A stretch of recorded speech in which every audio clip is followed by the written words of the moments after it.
It makes no difference. No, you treat them like unsigned numbers, right? You understand? It's just that the minimum and maximum voltage, the Zener looks at the maximum negative and the minimum negative. Yeah. We can work some of them. They all work exactly the same. I mean, so working all of them. So what does the first one say? Input voltage.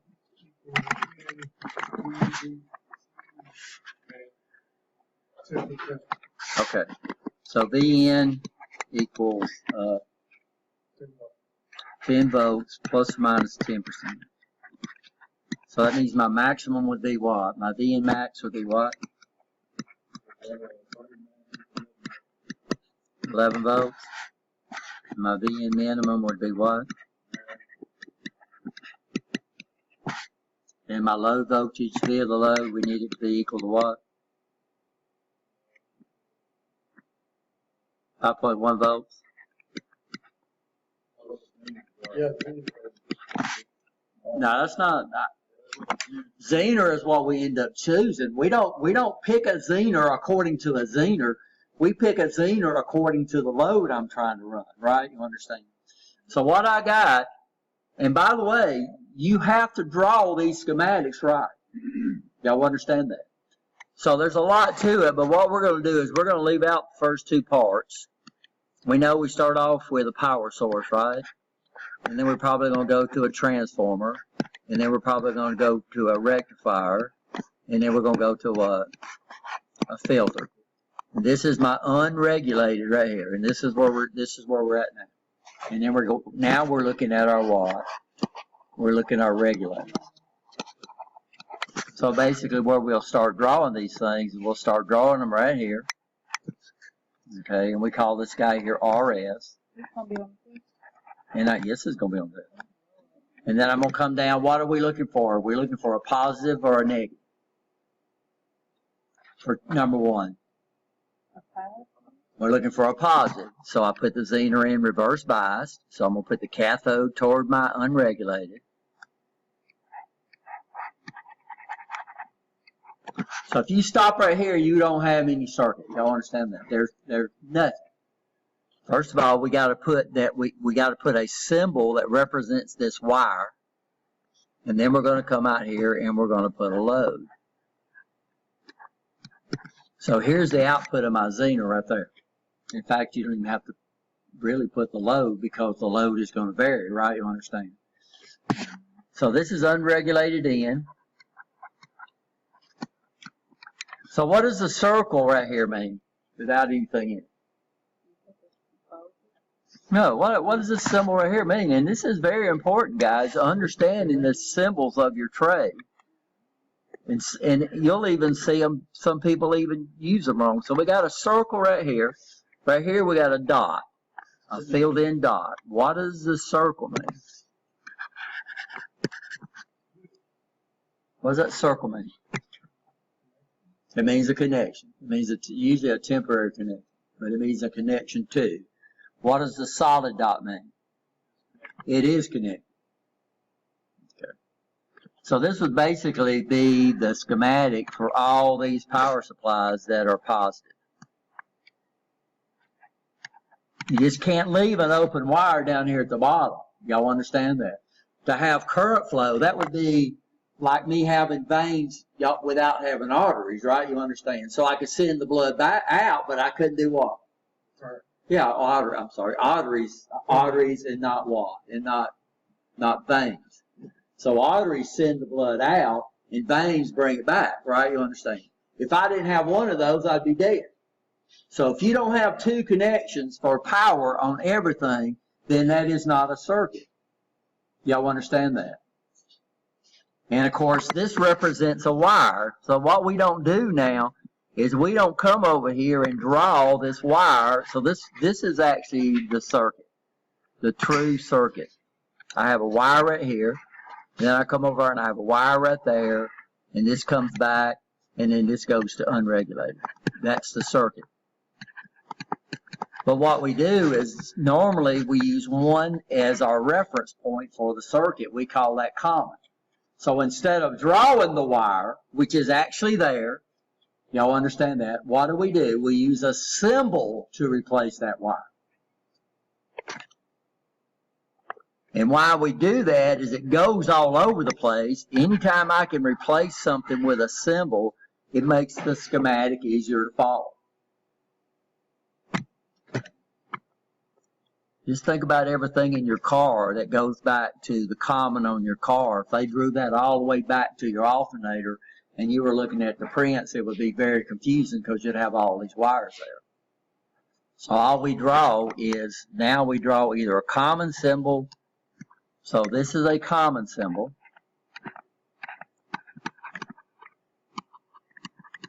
Or and these two symbols are really misused, this symbol is ground. And hopefully you understand, even though they misdraw this symbol all the time and the nomenclature's wrong, you need to know the difference between a common and a ground. So what's the difference between a common and a ground? Earth. Ground is to earth ground, right? You'll understand. Common is just a common connection that you make in a circuit. So this cell phone right here does not use a ground. It uses a what? A common. Your car does not use a ground. It uses a common. Okay? Now, just because people call it ground, that's no big difference. But you're in the trade and you understand the difference between a true common and a true ground. You got your worksheet, Joey? Let me see. Supposed to be. And that's another thing. Don't leave. That's another thing. So some people do symbols. And this is why, because this is a symbol for a what? A common. This is a symbol for a diode, and we don't want to get those symbols. So diodes are supposed to be drawn in. Now this is a popular symbol too for diodes, where they'll come in and they'll draw a line straight through it like that, which is okay too, because that differentiates it between that and a what? And a common. And you see this a lot. That's real easy to draw. But the actual true symbol for a diode, and I even do it up here because it takes a little while to fill it in. Okay, so we're looking for what out here? We're looking for 5.1 volts out here at the low. And my current is going to vary between 0 and milliamps all the way up to what? 10 milliamps. So we're going to be able to unload this. Now this is the problem with the Zener. Zeners are not good with current, but they give us a pretty good voltage as long as we don't make them conduct too much current or make them conduct too little. So we always got to have current flow through the Zener. If there's no current flow through the Zener, there's no regulation. So this is why we're talking about operating, we say below the knee, but it's actually above the knee current. Okay, so what I'm going to do is I know my minimum voltage in is 11 volts. My minimum is 11, my maximum is 9. And our Zener's a 5.1 volt Zener, right? So we need to find a Zener that's got a 5.1. We're using the 4700 series. I think that was on the worksheet. 4733. Did y'all look that up? Everybody okay? So we're going to use a 1N 4733. I think it said 5%, so it's going to be an A. Going to say 5%. Well, that's what we got anyway. Okay. So first thing, what's one of the first things that, go ahead. How do you know the 5% when they say 10 up is top? This is the VN. This is the tolerance of the Zener. Understand the difference? Right? You understand?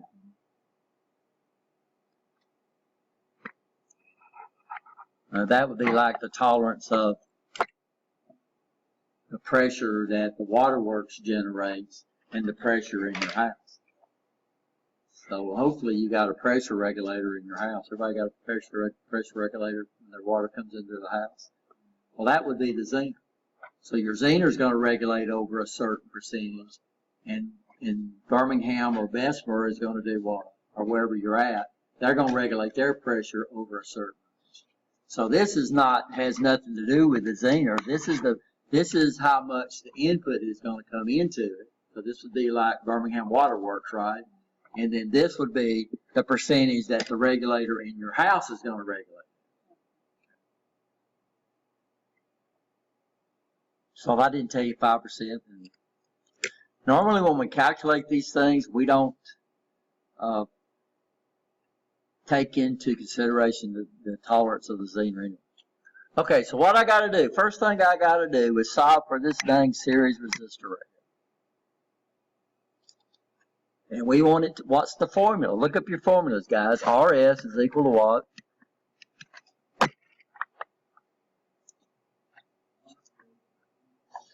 First of all, before we get started, to calculate the size of the resistor has nothing to do with the input voltage. It has nothing to do with the output voltage. It has how much voltage that resistor's got to drop. So that resistor is never going to drop 11 volts. It's never going to drop 9 volts. What's it going to drop? Well, it's going to drop the difference between what's on the left and what's on the right. So what's on the left? Well, on the left, I'm either going to have 11 or 9 volts. On the right, I'm going to have 5.1. Y'all understand that? So before we get the size of the resistor, we have to figure out what voltage it's got to drop. So we figure what we call a VRS maximum, which would be equal to what? 11 minus 5.1. What's going to give me? I'm listening. 5.9. What's that? 5.9. 5.9. Everybody okay? Okay, then I'm going to figure my RS minimum because we're going to need that later too. So we might as well do both of them. So this is going to be 9 minus 5.1. What's that going to give me? 3.9 volts. Everybody understands so far? So you can't just choose a voltage that you want the resistor to drop. The resistor is going to have to drop a voltage. And the resistor is always going to be the difference between what's here and what's there. Well, this guy's okay. It's going to try to do what? 5.1 all the time, right? You understand that? Everybody okay so far? Any questions? And that should be on the formula sheet. Is it on there? Okay, VRS minimum, VRS maximum. Okay, so why do we want that resistor to drop? Well, if the voltage goes up, the current through the resistor is going to go up, and we're going to move away from the knee, right? You understand that? What we're trying to do is try to get it higher than the knee current. So the worst case would be when the voltage drops a minimum voltage. What's this minimum voltage? 3.9 over the maximum current. So as the current in the load goes up, the current in the Zener goes down, right? You understand? And so we're going to use the maximum current plus IZK. What's the knee current for a 4733A?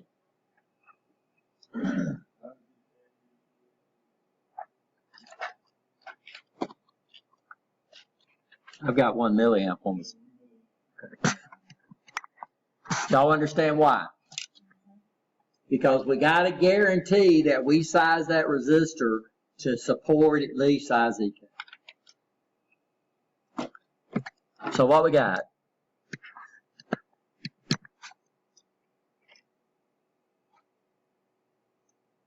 What we got? 355 ohms. Now what's the problem?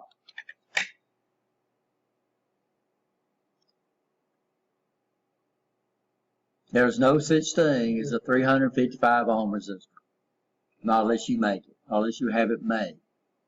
Can you imagine having a resistor made especially for you?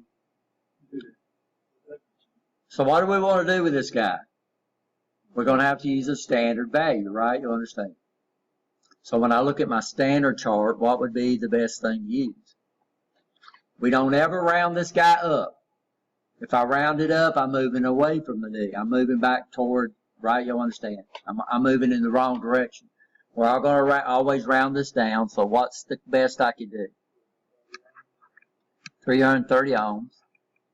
And then it's going to be plus or minus what? 5%. Sorry. So I'm going to take the 330 and I'm going to multiply it by 1.05. I didn't know why it all said. And what does that come up and give me?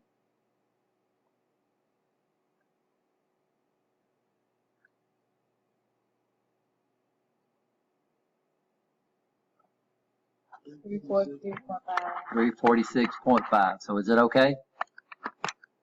Well, as long as it's less than that, it's great. If it's more than that, then we would round down again, right? You understand that? So we're okay. So we're going to use a 330 ohm resistor.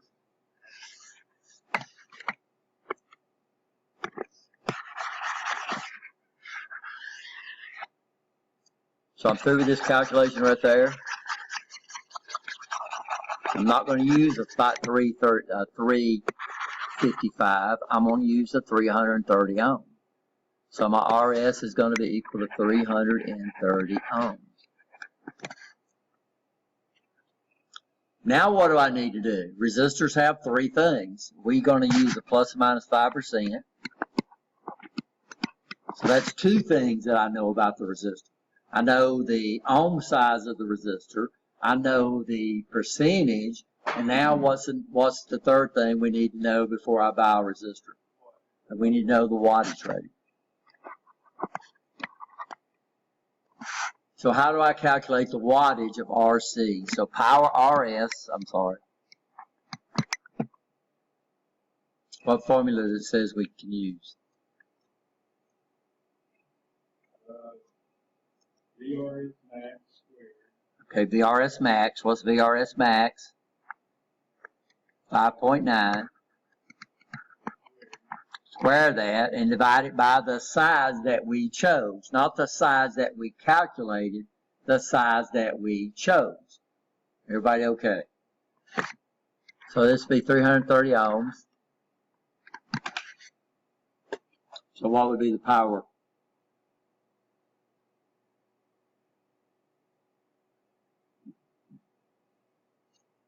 $105 milliwatt. 105. I came up with 106. But that's okay. So great. We could use 1/8 of a watt there. Odds are we'll use a 1/4 watt because this is too close. 1.25. Are we okay? So now we know the wattage rating. We know we need to have one that's got at least a 105 milliwatt.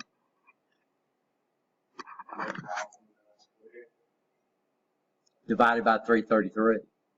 The formula for power is V squared divided by R.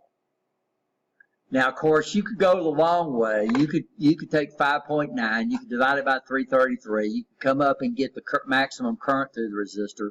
Then you could turn around and multiply it by 5.9, and you'd come up and get the same answer.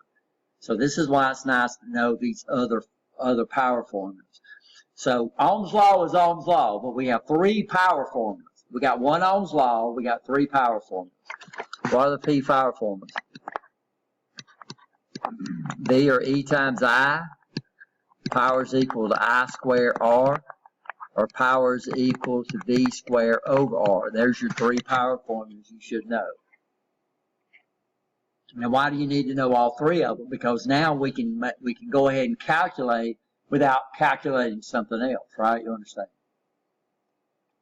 So power is equal to V times I, power is equal to I squared R, power is equal to V squared over R. We got three derivatives of this, we got three derivatives of that, we got three derivatives of that, so there's a lot of power formulas.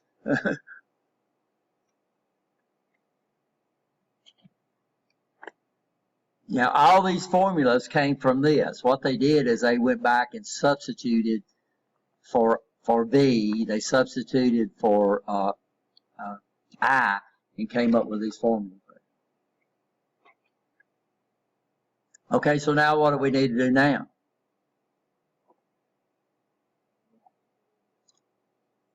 Zeners have 3 ratings. What are the Zeners? What's the 3 main ratings for Zener? Voltage,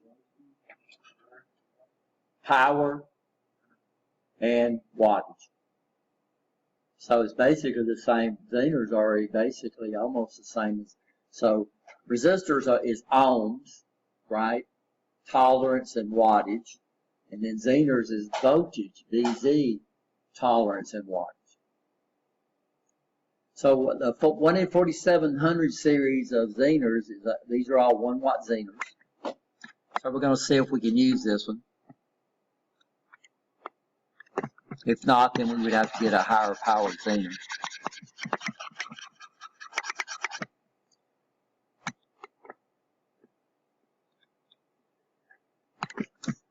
So we're going to use this main formula. We're going to use power of the Zener is equal to V times I. So power of the Zener is going to be equal to the voltage of the Zener, which is what? 5.1 times the maximum current that would ever flow through the Zener.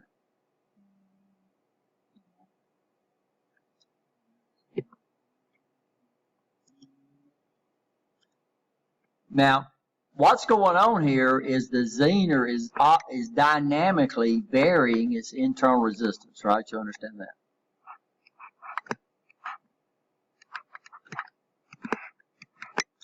So even though we've got a varying load out here from 0 to 5 milliamps, what the Zener is doing is varying its resistance to maintain these. So if I have a set voltage, so let's do the minimum voltage, 3.9 volts. Then what would be the current flow through that resistor? Now this resistor is called RS. What does the R stand for? Huh? What does the S stand for?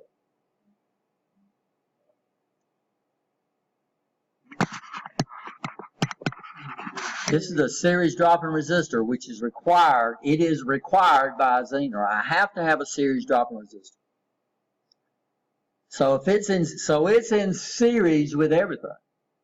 So that means all the current flow in the Zener and all the current flow in the load has to go through the Zener. I'm sorry, through the resistor. So I said that wrong. So we have a parallel circuit over here, but all the current, I'm gonna draw a positive current flow. We come up here, we split, and we go that way. Now what we're trying to do on our Zener is we're always trying to keep it operating above that knee right there, more current than required by that knee, right? You understand? So what happens when the load current goes down? Say that this voltage does not change. If that voltage does not change, the current flow through RS does not change. So what happens if this load current goes down?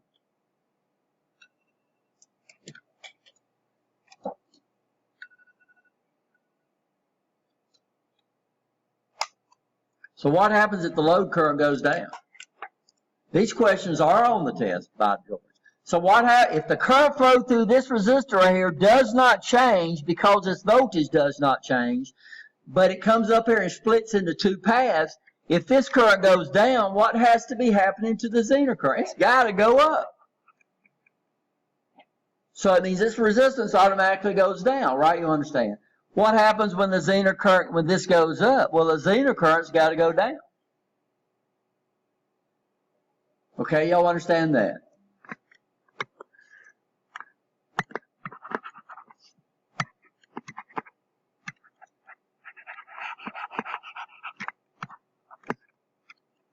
So let's say the load current is constant. So the load current is not changing. So we'll make it some current, like 5 milliamps. Well, when the voltage goes up, this guy right here is going to drop either what? 5.9 volts all the way down to 3.9 volts. This guy here is not changing. You understand that? So what happens when my input voltage goes up? This 5 milli don't change, but the dang resistor's got to drop 5.9 volts, which means the current fluid's got to go up, right? You understand? So what's the Zener current got to do? Huh? Well, if it goes down, it don't make mathematical sense because this is staying at 5 milliamps. So if I come over here and my input voltage goes up, that means the current flow through the resistor goes up. This guy don't change. So the current in the circuit's going up and the load is not changing. What's got to happen to the Zener current? Well, guys, let's do some math right here. Let's do some math. So 5.9 volts at 300. So IRS, let's do 5.9 divided by 330. And if you answered right, I'm sorry, but what's the current? 2R.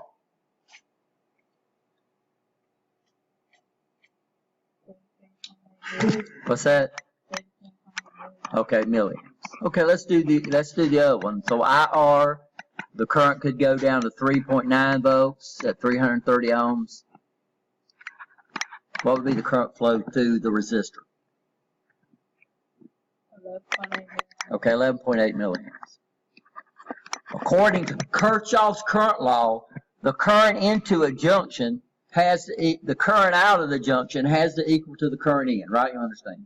So I'm coming over here. I put 5.9 here. I'm putting 17.8 milliamps into that junction. I'm getting 5 milliamps out. What's the Zener current?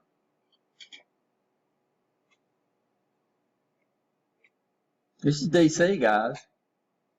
I'm getting 5 milliamps through here. I'm putting 17.8 out in here. I'm getting 5 right there. It's got to add up to be 17.8. What's the Zener current? What's that? Okay, 12.2.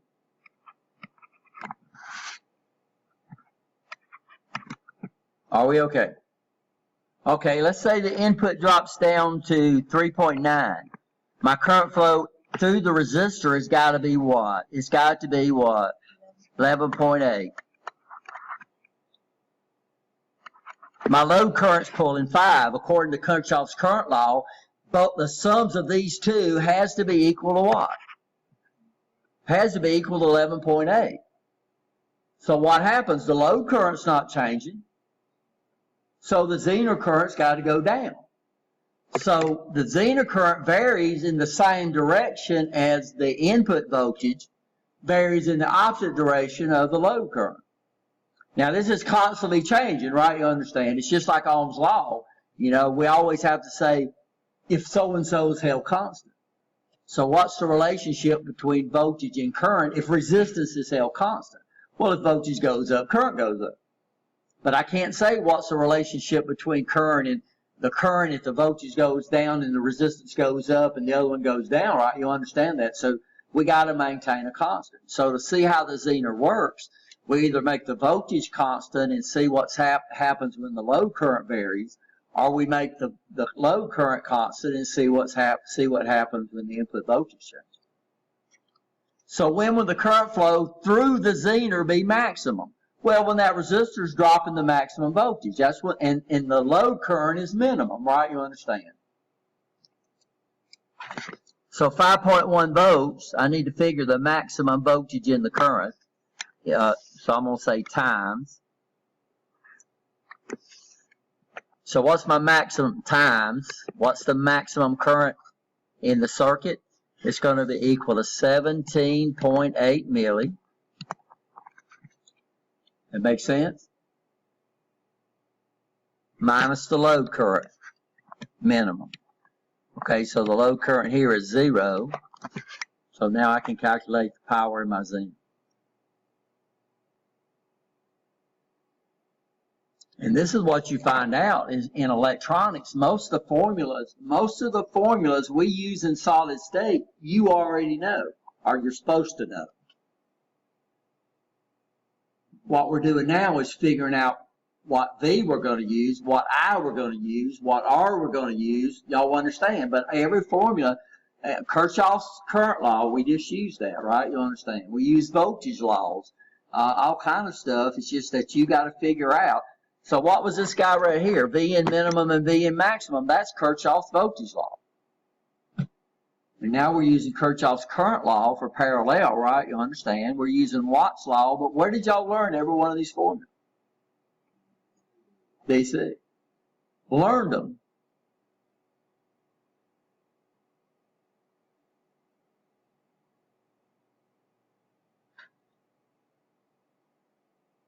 So if the engineer does not design a Zener to be unloaded, and somebody comes up here and unloads it, you could flat burn that Zener up, right? You understand that?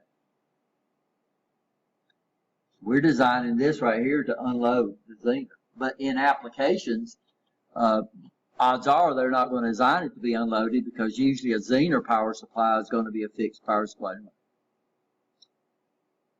So we're through. Why did we come up with the power of the Zener? 90 what? Milli. What'd you say?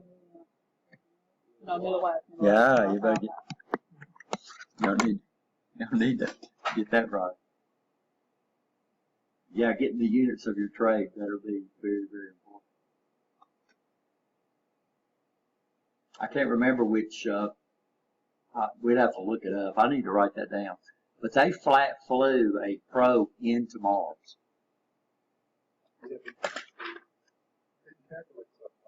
Well, no, they didn't. One system used the English, used metric, the international standard. The other system used the imperial or the English standard.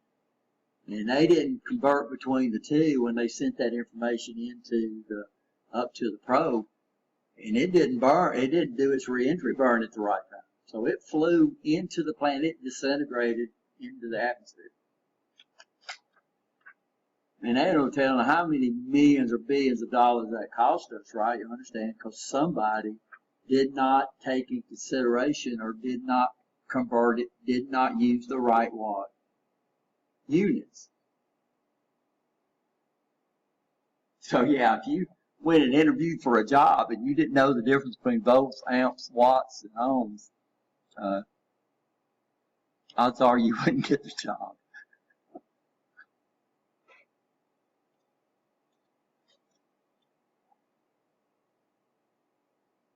Man, I used to be on the committee that interviewed instructors when they came into this program.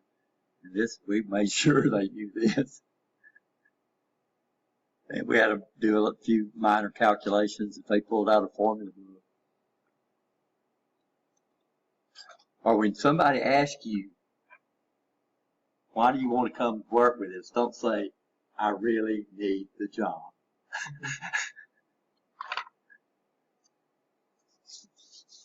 Do a little research too. So that's the first circuit. All the rest of them basically are the same. What changes is what? We'll work another one.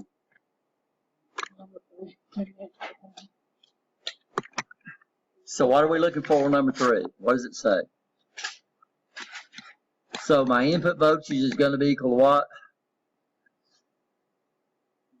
Number 3. Yeah.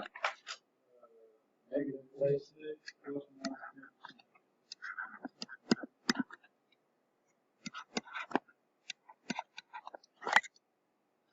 What's my output voltage we looking for?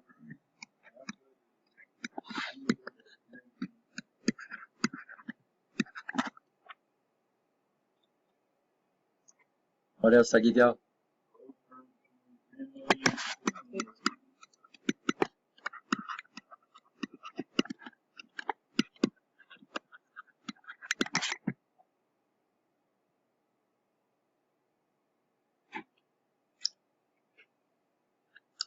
So first thing we're going to do is figure our VN max and VN minimum.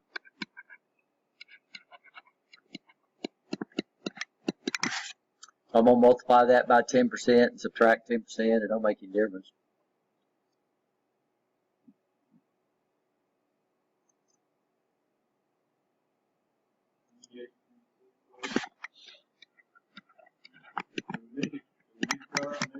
It is. But when you do your calculations, you don't need to put negative in there, right? You understand? And VN minimum is going to be what?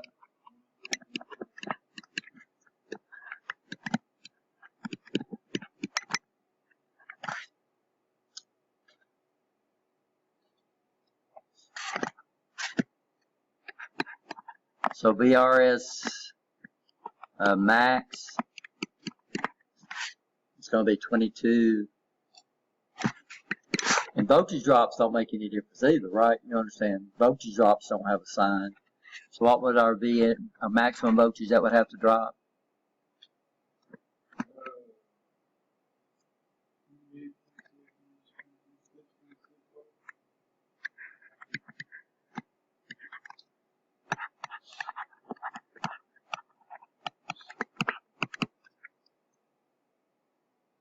We got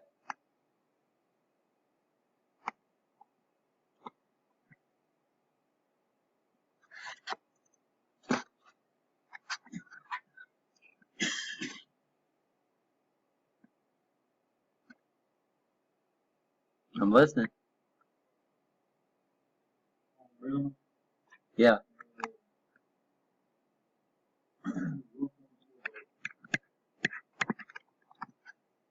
Is everybody okay so far?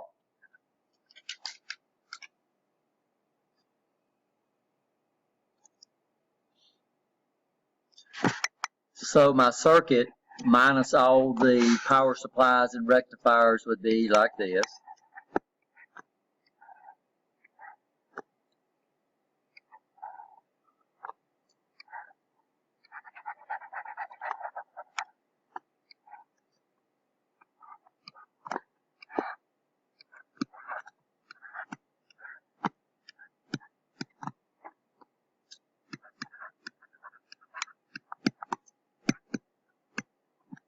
I heard to draw this at the top so I have more room to calculate. Let me come back and do that.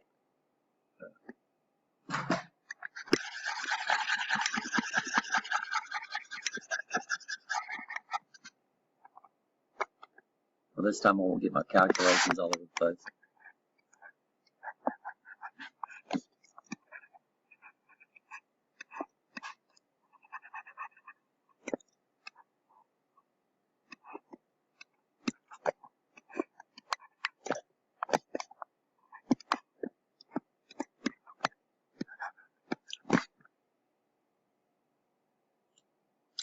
Okay, so what Zener are we going to use?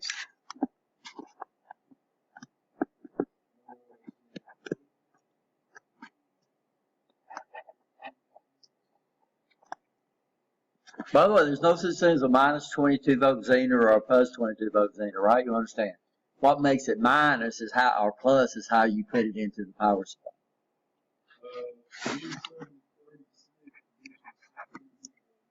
Need 22 volts.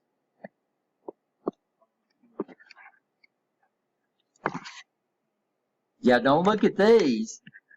These are what we're going to use to calculate RS. This is my output voltage right here. The Zener sets the output voltage.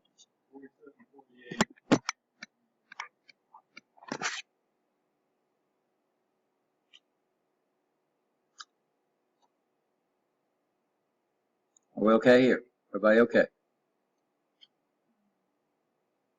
Okay, so what we need to do now is calculate RS. We want to drop the minimum voltage. The minimum voltage you'll have to drop is 1.4 over the maximum current.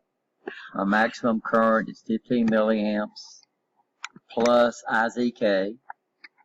What's IZK on this guy? 250 micrograms.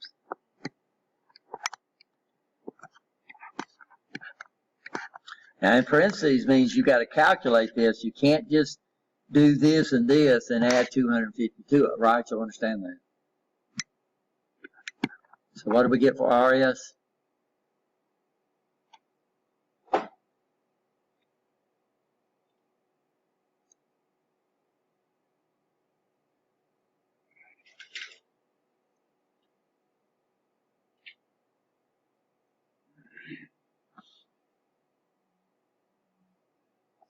So every scientific calculator has a parentheses set, right? You understand? So you got to get used to using those.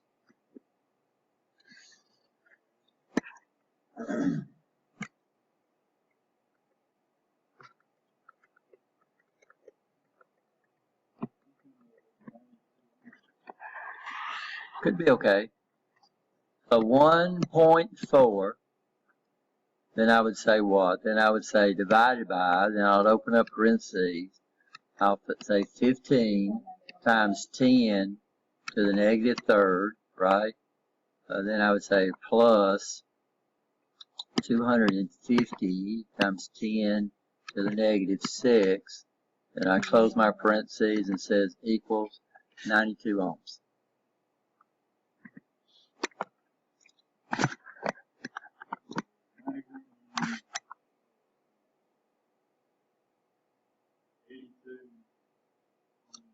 So what would be the next lowest standard? We always round this down because we want it to be higher than the knee, right?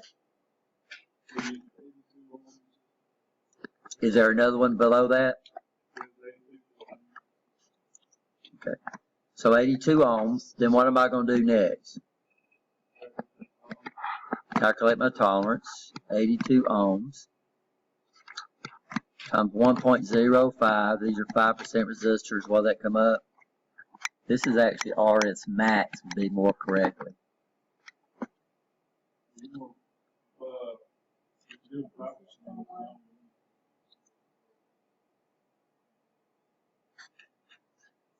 Okay, so let's check 91. What was you using? That would even be worse, yeah.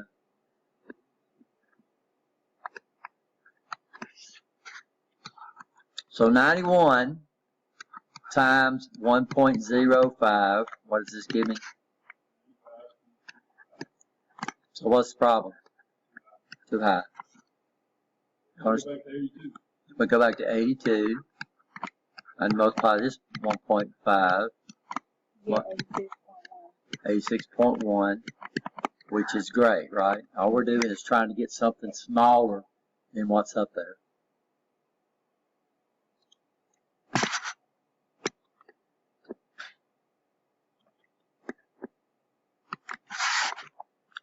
So RS is going to equal to 82 ohms plus or minus 5%.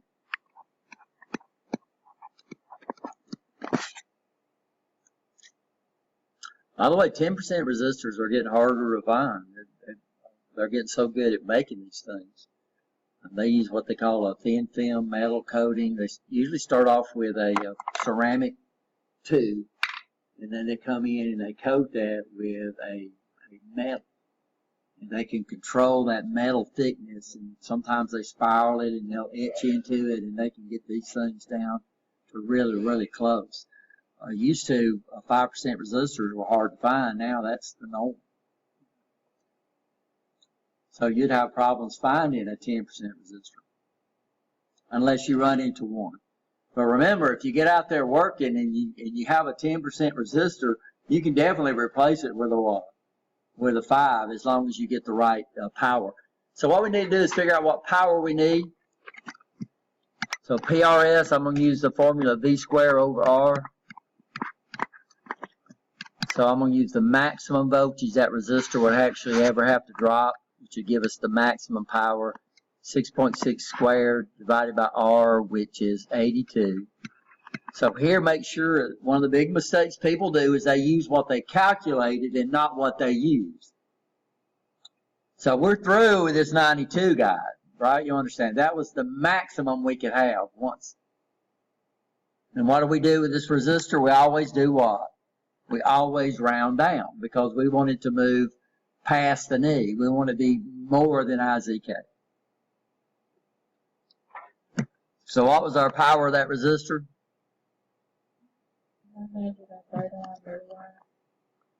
900 what? 531.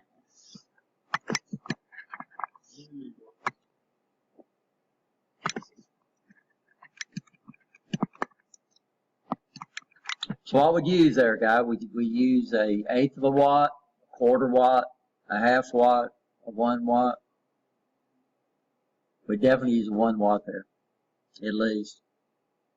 Normally what we do is we double this, but 530, that would be so close to 1 watt, that'll be okay. So we'd use a 1 watt resistor. Always does. No, I didn't say always, I said usually. Of course, you always have people cheat on this to save a penny.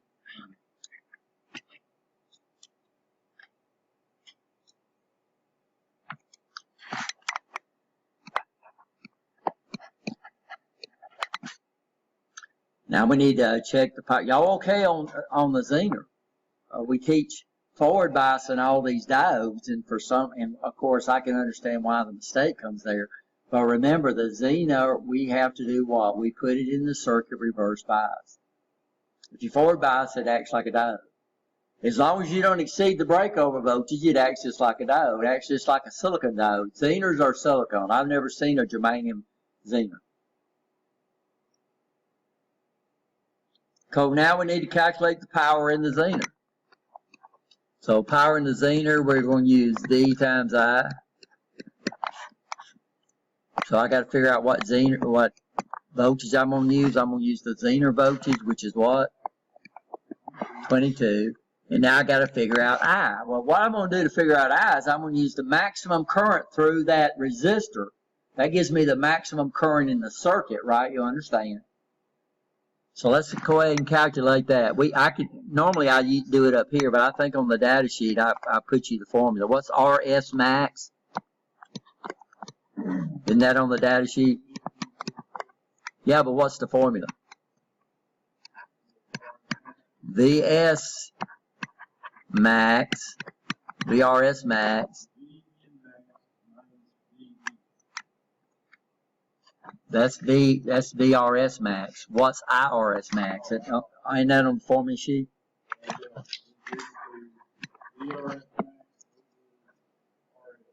Okay, so let's calculate that. So IRS max, that's when the current in the circuit would be maximum, would be equal to VRS max, which would be 6.6 volts, divided by what? 82, not what you calculated, what you chose. So IRS max would be equal to what?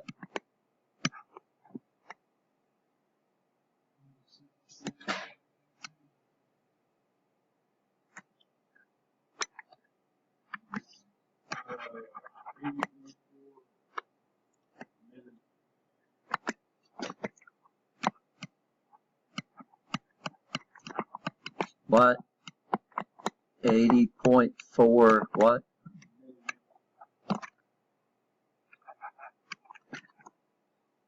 Everybody okay? Everybody okay? If I lost anybody?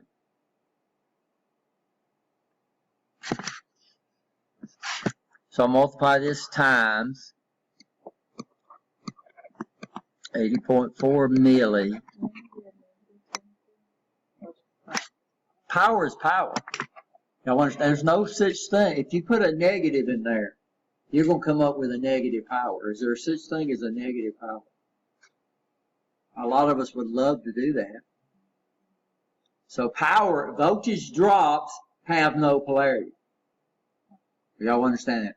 Power has no polarity. Minus 22 volts is going to cause that sucker to go. So we don't use, once we put that over here, we're through with signs. Right? You understand? There's no such thing as negative power. If I could figure out how to get negative power, that means you'd get less work out than you put in. That would be neat, wouldn't it? I'd go and do that, man. My Alabama Power would be paying me money. Does Alabama Power ever going to pay you money? Only if they overbill you and somebody catches them. Minus the minimum load current.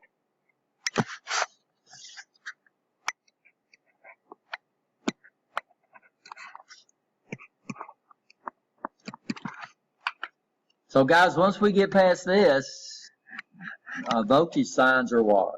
We don't use them anymore. We use the absolute values.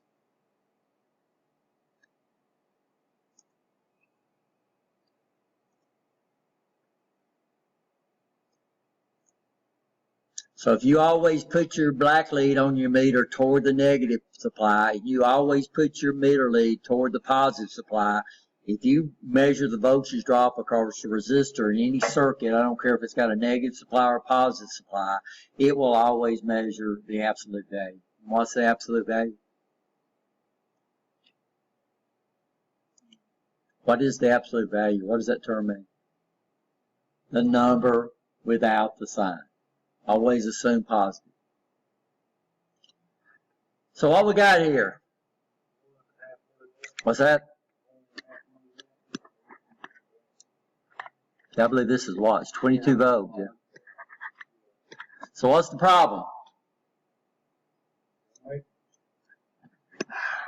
Yeah, this guy's a 1 watt Zener. We'd burn it up, right?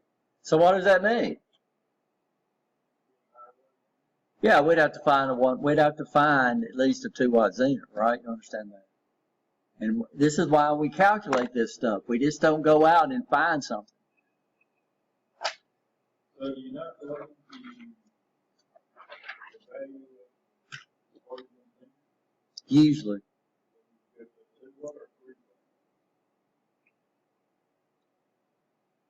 It all depends. So 3 watt would be okay. The 2 watt would be okay. 2 watt would probably be okay. 3 watt would be better.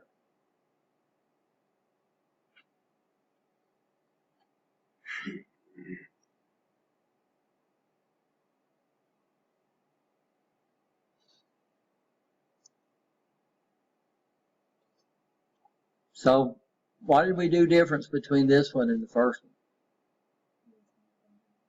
Huh? What we did over the first one too? 1 in 4733. I think you told me that, Larry. Oh, yeah, I mean, you would get it. So what we would do is we would go up here on the internet probably and look for a watt. That's if Yamaco has one.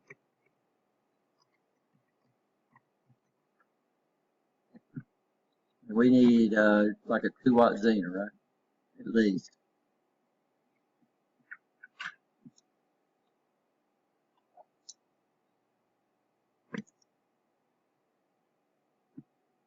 What?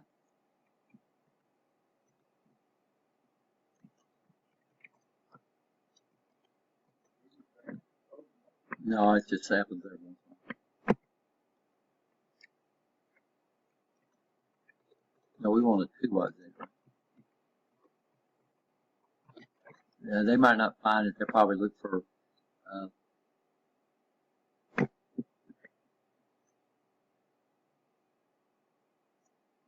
so here's some 2 watt Zeners. 1 in 5248, 1 in 52. So it looks like the 52 series are 2 watt Zeners. The 47 series is what? 1 watt Zener.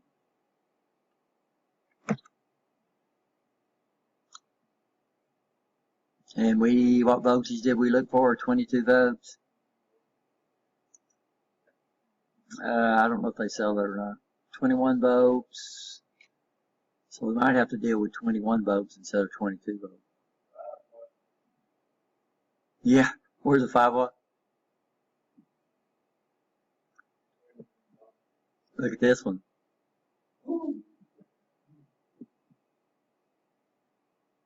So what I'm saying is that, you know, you choose what you think. Here's a 1/2 watt. You choose what you think, and then if it don't match, then there's usually always a part that will meet the standards that you need, right? You understand that?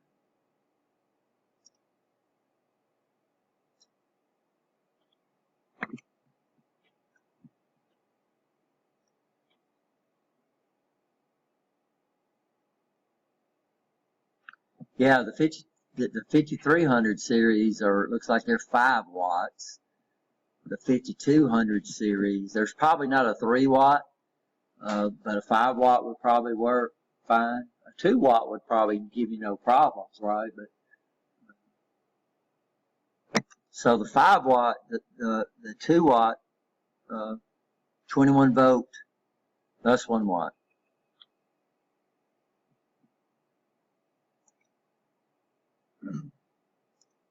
So if you can't find the exact power you need to apply, you go up and down. Like we need 22, we can find 22. Or you said power, now get No, voltage, yeah, there you go. Y'all gotta get used to it, you know, you get out there, you can call it power if you want to, but in here, Anyway, you can't find. well, what you would do is you would see what you can do. How tolerant is the load to voltage? And what you would do is you'd choose the one closest to the voltage you need. And how tolerant is the load to voltage? Most loads are pretty tolerant to a pretty good voltage change. If they wasn't, we'd really be messed up. Because Alabama Power shoots for 120 volts plus or minus like 10%. Which means we're getting down into the 90 volt range. So yeah, most loads. The motors we run over there, so we have 220. Most people call it 240. Most devices are rated at 220 that run off 240. We don't have 220 here at the college. We have 208 because we use a grounded wire. But that's a standard voltage, but they don't rate things normally at 208, you know, so you'd use something rated at 240 and 120. You just do your tolerance and take it. Yeah, make sure what tolerance can your load handle. If your load can not only if it can handle a very precise tolerance, then we got little tricks we can use to get the voltage we really want, right? Like diodes drop around 7/10 of a volt. So we might choose one a little bigger and put a good sized diode in series with it before we hit our load, and we would lose 7/10 of a volt, approximately 7/10 of a volt for each diode we put in series. So there's a lot of little tricks that you can get. It's hard to get more. So what you would probably do is use more and then use something to regulate it down. But most devices are designed around your standard regulators, you know, like 24 volts, 22 volts, and those things like that. It's just like Alabama, everything in the United States is designed around, residential is designed around 2 voltages, and what are those? Either 120 or 240. And then so all your power supplies and everything are kind of designed around that. But the problem with a Zener is a Zener works really well for low current devices. We can't get very much current out of these, right? You understand that 5 watts is really not much work, and that's the power in the Zener, not the power in the load.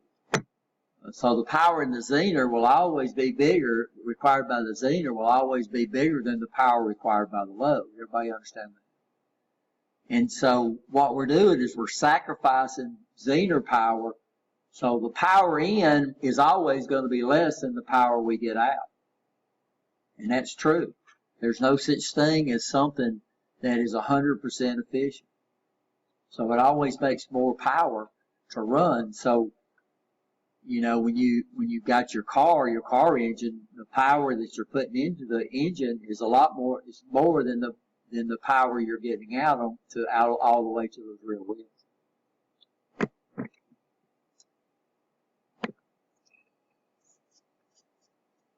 Are we okay? So all of them work exactly the same, guys. I mean,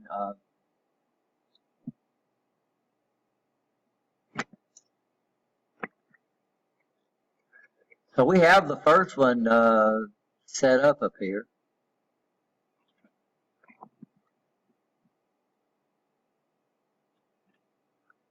And I must have closed out my video.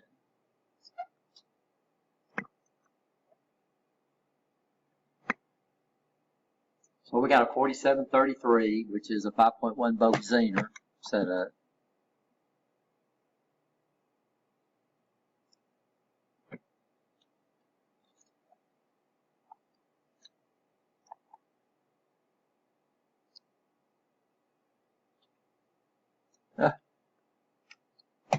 When you know it. Looks like my meter is dying, I guess. So here's the actual supply. So I'm bringing in my unregulated here. Here's my 330 ohm resistor, 1/4 watt. Here's my 1 watt Zener. This is going to be my load. I'm going to come up here. I couldn't find a 510 ohm resistor, which would be milliamps. I'll go ahead and take a break. Let me find another meter.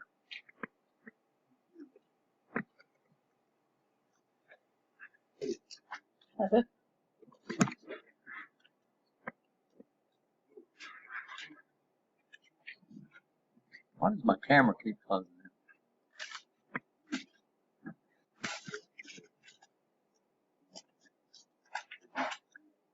now? Okay, guys, I've got 2 meters up here, and they're upside down for me, so y'all need to. Yeah, I did this so y'all could see the 2 meters.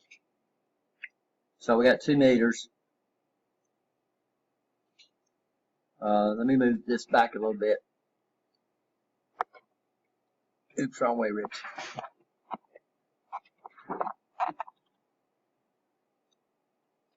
So we can see the 2 meters. This is going to be backwards for me, guys. So we got 2 meters. Here's our circuit right here. Don't pay attention to that one. I've got a 470 ohm resistor to get up to pretty close to 10 milliamps. It's actually going to be a little more. I couldn't find a 510 ohm resistor. So this is my input voltage right here. I've got 9.7 volts right now, and this is my Zener voltage right here. This is supposed to be a 5.1 volt Zener, but remember it's plus or minus 10%. So you can see right now it's not regulating at all. See the input and the output voltage are changing at the same rate, and it's the same voltage. So the red meter is my input, my yellow meter is my output. Still changing, now things are starting to change, right? So we're right about at the knee, and then we get up to here, and now it looks like it's regulating for us. So look how this guy was going to regulate around 5 volts. That's well within the 5% limit of the Zener, right? You understand that? Okay. So what was our input voltage, our minimum input voltage on the first circuit?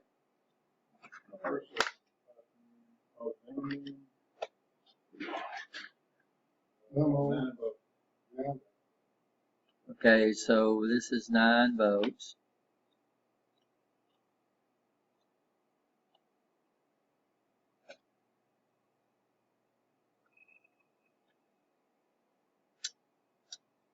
So we got 4.8 volts at 9 volts. And this is unloaded, right? You understand? Everybody okay?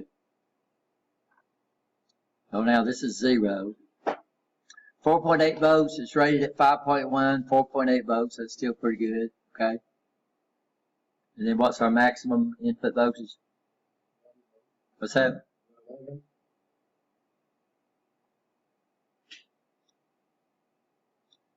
So at 9 volts, we got what? Y'all write that down.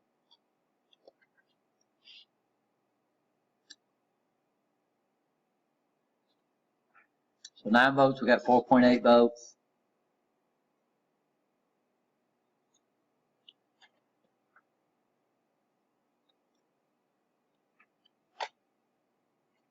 And 11 volts, we got, oops, wrong thing, Rich.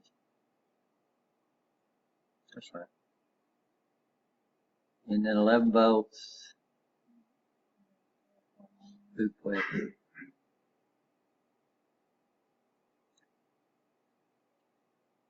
Of course, we'll do this a little more accurately when y'all actually do this. Now we're simulating a varying input, right? Y'all understand? If I was to put that ripple voltage on here, this would be hard to do because it's going between these minimum and maximums all the time. So normally when we check a circuit out that's got a varying input, we'll use a DC power supply to see if it's working okay, and that way I can set the minimum and maximum voltage. Y'all understand that? Yes or no? Just like if you were in audio and you wanted to troubleshoot the gain of an amplifier, you cannot look at the power because you don't know what you're getting in compared to what you're getting out because audio is all over the place. So what you would do is you would use these things called function generators, and you would put in an AC signal, right? You understand. Now you know the input, and you can measure the output because you know exactly what to expect. You can do the frequency response. It's real hard to look at the frequency response on an audio amplifier with audio. But with a function generator, you can start off with 0 hertz, and you can watch it, and you can see when the output come up, and then you keep raising it to drop down, and that would give you the frequency response of your amplifier. So if you're going to troubleshoot audio, then you're going to need, probably going to need an oscilloscope, and you'll probably need a function generator. Now, function generators can be made too, so you can get a real cheap one instead of these guys. So that's not too bad. 4.85, 4.79. So what would be our percent regulation? How do we calculate what type of error we got? So what's the maximum voltage we got? We got it right now. We got what? 4.85. What was our minimum voltage we had? 4.79. What voltage are we shooting for? 5.1.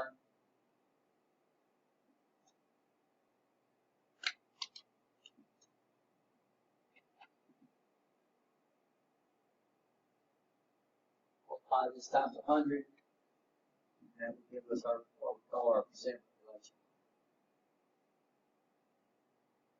So basically, it's what is this is delta. This would be the delta change.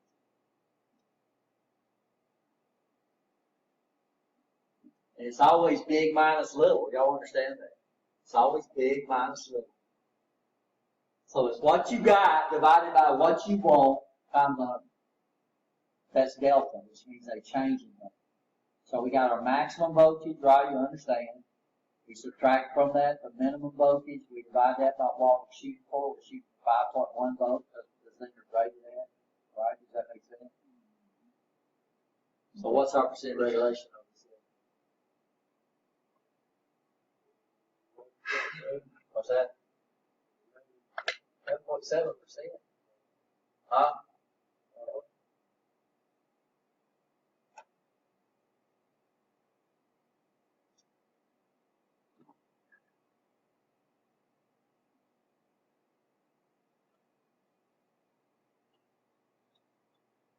Of course, that's kind of cheating it a little bit. Let's try this. Here, this is going to be loaded. Okay, so now we're loaded.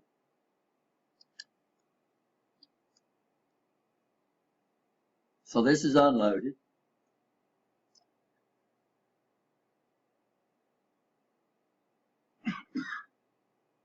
So let's do it this way. So that's 9 volts. What do we got unloaded? With minimum voltage, what we got? 4.78 volts.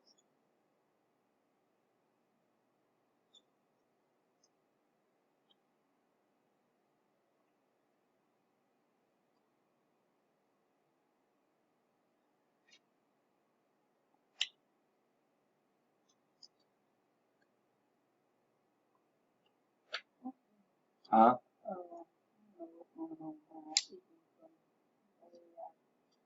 Keep getting what? Way different. Like I'm putting it in like this. And I'm like, So what's our maximum voltage? 4.178, right? You understand? That's our maximum. Oh, that was our minimum voltage. We're doing it kind of wrong anyway. Let me show you what we're going to do. So, what was our maximum voltage we got out of it?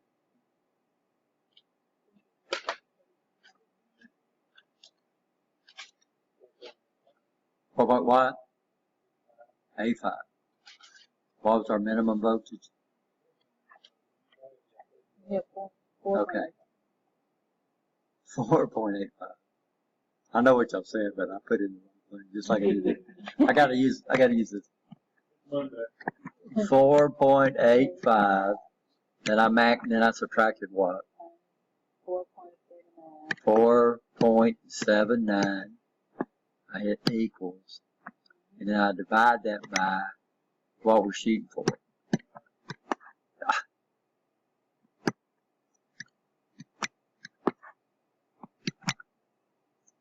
So it's about 11%, almost 12%. But actually, it's not going to be that good. Let me show you why.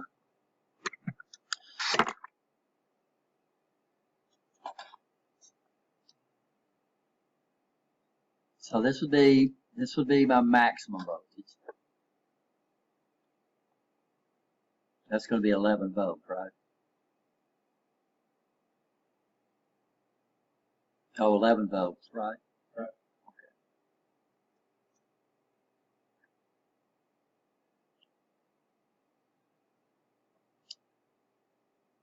Okay. So 4.85. We're okay. Right, okay. Yes or no? Now this is unloaded. So my load, which is this 470 ohm resistor, is not in the circuit. But I would not have a Zener power supply if I did not load it, right? You understand? So we're going to come up here and load it now. I'm going to take this 47 ohm resistor and I'm going to put it in parallel with my Zener. That's where the load goes. The load goes in parallel with the Zener. Can y'all see that? Yes or no? All right. Now what we're going to do is see when we get our minimum voltage loaded. So the maximum voltage occurs when it's unloaded or with the minimum current. Then the minimum voltage would occur when we load it. So that's 11 volts. So you see I'm going to drop this back down to 9.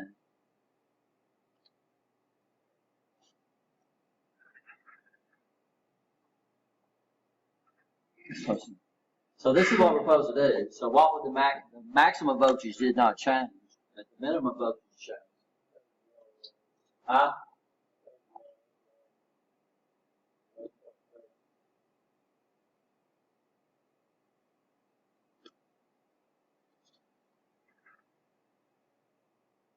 Best we can possibly do is 4.85 up the Zener. What was our minimum voltage? What was our minimum voltage? Got it up there now. 4.5. Well, this is the best we can do out of that thing. That's unloaded. So what's our percent regulation?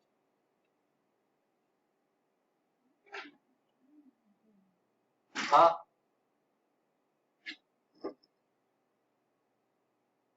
I'm listening.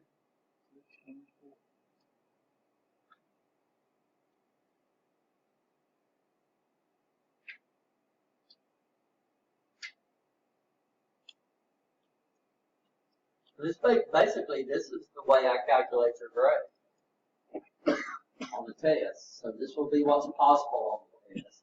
I take what's possible, I subtract how many you missed, right? You understand? That would give me the delta change, and then I come over here and multiply that times 100. That's the way we do it. So percent error, you take what you want, right? You understand? Subtract from that what you got, divided by what you want, and that will give you percent error. So what I did is I came up and I unloaded the Zener. I recorded that voltage, which is 4.85. So that's the best this Zener will give us.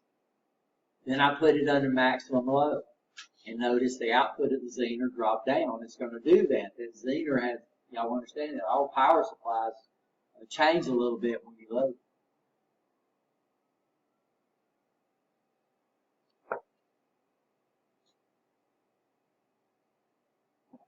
You'll see how we did that?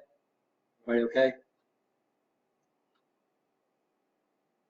So first time, for the first two readings I put on you, I gave you was unloaded. You cannot figure how good a Zener is if you don't load it. So this is not too bad. About 6%, 6.4%.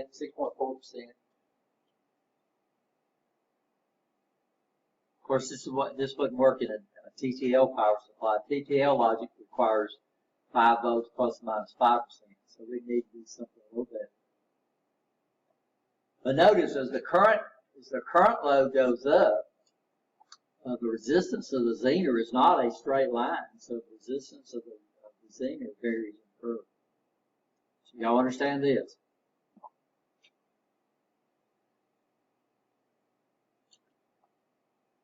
So that's the worksheet, guys. Y'all have seen the review for the test. But knowing which way the Zener current, how it actually regulates is pretty important too. All right, guys, y'all go to lab.